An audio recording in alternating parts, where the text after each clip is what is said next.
If you want to experience the most legendary WrestleMania storytelling of all time, subscribe to WWE Express and ring the notification bell right now, because what we're about to break down will reshape everything you thought you knew about the tribal bloodline's final reckoning. Imagine this: the grandest stage of them all, WrestleMania 42. The tribal chief Roman Reigns stands in the center of the ring, the undisputed WWE Universal Champion, undefeated, untouchable, the greatest force the industry has ever witnessed. But standing across from him isn't just another challenger. It's The Rock. The Great One has returned. The electricity in that moment isn't just nostalgia. It's the collision of two eras, two philosophies of dominance, two men who have fundamentally changed what it means to be the top of this business. Roman Reigns has spent years building a dynasty with the tribal bloodline. He's beaten everyone. He's dismantled legends. He's stood alone at the peak of the mountain. And now The Rock returns not as a movie star cashing in on past glory, but as a man reclaiming his throne. This isn't celebrity versus warrior. This is dynasty versus revolution. But here's where the narrative gets darker, more complex, more psychologically brutal.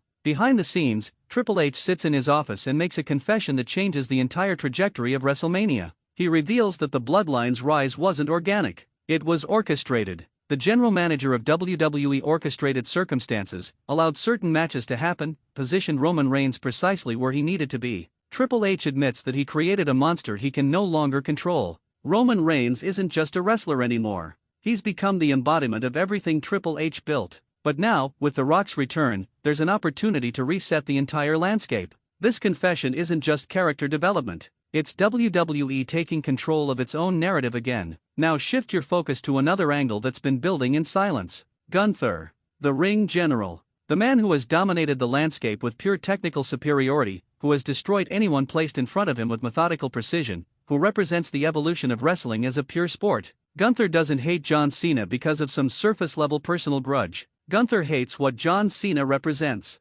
Cena is the ultimate company man. Cena is the guy who did whatever WWE asked, played whatever character they demanded, and became the face of the company not through wrestling excellence but through loyalty to the machine. Gunther sees Cena as someone who compromised the integrity of professional wrestling. When Gunther looks at John Cena, he doesn't see a legend. He sees a reminder of everything wrong with how the industry has operated. This hatred runs philosophically deep. It's about the very soul of wrestling. And at WrestleMania 42, Gunther's challenge doesn't just shake the Intercontinental Championship picture. It forces John Cena to confront something he's avoided for his entire career. Cena has to defend not just a title, but his legacy. He has to prove that his way wasn't the compromise. That being the company guy didn't diminish his wrestling abilities. That loyalty and excellence can coexist. When these two step into the ring, it's not about two men fighting. It's about two different philosophies of what professional wrestling should be and how it should be preserved. Then there's the element that most people overlook: Brock Lesnar's IQ.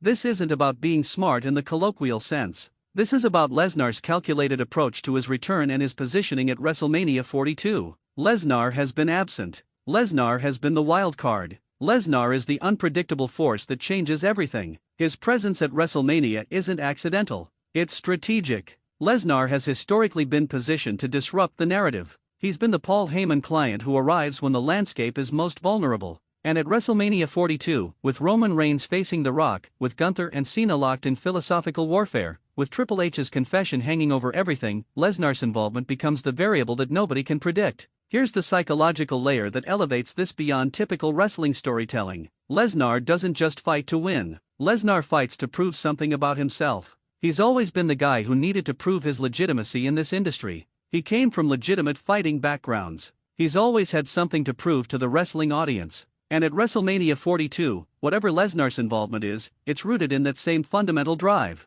Maybe he's positioned to be Roman's final challenger. Maybe he's positioned to take advantage of whatever happens in the main event. Maybe he's positioned to challenge Gunther and declare himself the true wrestling excellence. But whatever his role is, it stems from that unquenchable need to prove he belongs at the absolute highest level of this industry. The convergence of these storylines at WrestleMania 42 creates something unprecedented. The Rock's return isn't nostalgia. It's a reckoning. Triple H's confession isn't weakness. It's the foundation for rebuilding. Gunther's hatred of Cena isn't a grudge. It's a philosophical statement about the future of wrestling. And Brock Lesnar's presence isn't random. It's the force that transforms these individual stories into something bigger than all of them combined. This is WrestleMania. This is where the industry confronts itself. This is where legacies are either cemented or dismantled. This is where the tribal bloodline's dominance meets its match not in another wrestler, but in the return of someone who predates them, who existed in wrestling before the bloodline was even imagined, who represents the eternal truth that in this business, nobody stays on top forever.